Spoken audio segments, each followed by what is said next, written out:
Alright fellas, welcome back. I thought I'd do an update video on the fruit trees here.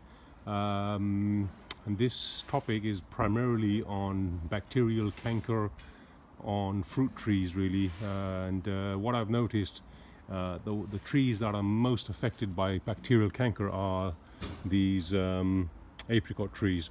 I'll just give you a quick example of what it actually looks like. My understanding is that's the bacterial canker. Now that's just a fairly mild version of it at the moment, and I've been trying to fight with this for a while now, as you remember from my previous videos, using other methods, and I'm not sure whether that's had much of an effect, but anyway, I'm gonna just go through with you guys to show you the other thing that I've actually resorted to, and that is clay painting these trees. So as you can see, these trees, you might see, so notice the color here, and then notice the color there.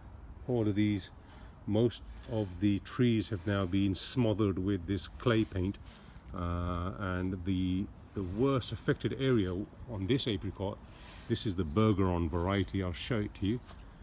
If I can just show it to you, all this was smothered with clay paint. This was really severely affected by canker, bacterial canker. It was like dripping as well and oozing.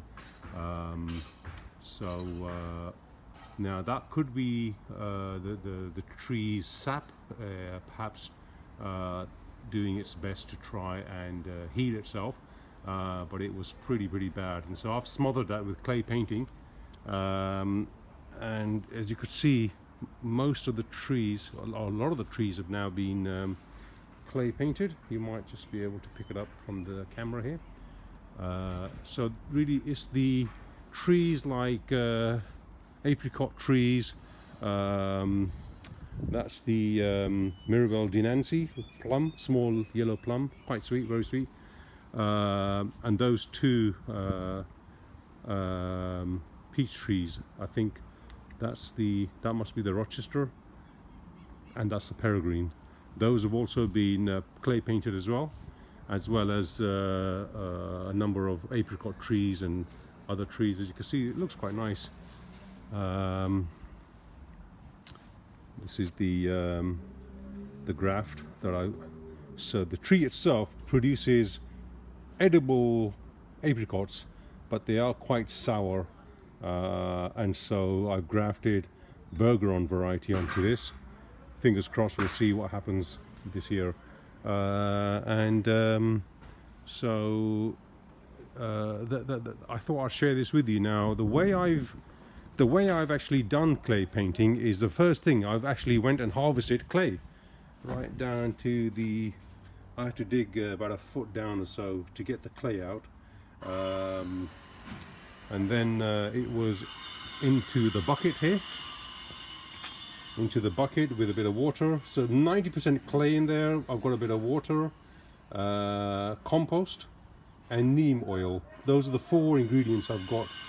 And then the paintbrush, and just going down and just painting the trees. Let me know what your thoughts are, and how, if you've got any bacterial canker, and what you've done in trying to eradicate this disease. It's not very nice when you see it, but it'll be good to get your feedback and see how you guys went about trying to solve this problem.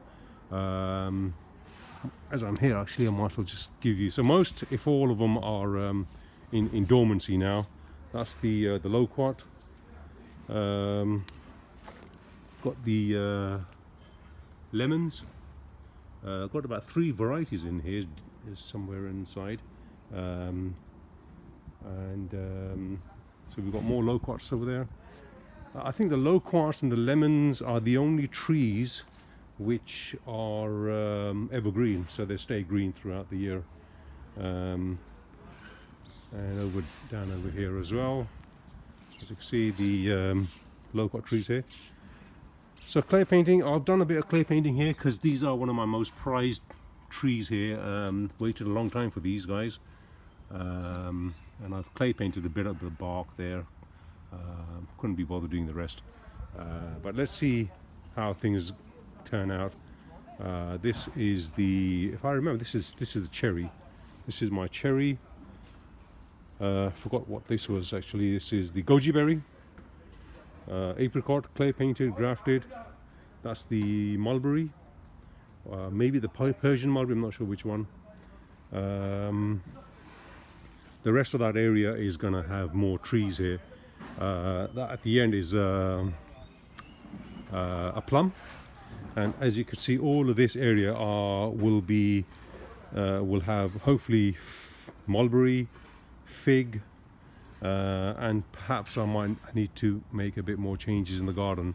So let me know what your thoughts are, if you've done any clay painting with clay, and what your results are. The thinking is that it's going to kind of protect the tree from the elements from outside, any wood boring insects as well, and at the same time the compost, the neem oil, hopefully will kind of help the trees take that up and fight off any diseases that it might harbor inside the bark. That's the intention. Hopefully we'll see, fingers crossed, we'll see what happens. So thanks. Let me know what your thoughts are. Thanks. Bye bye.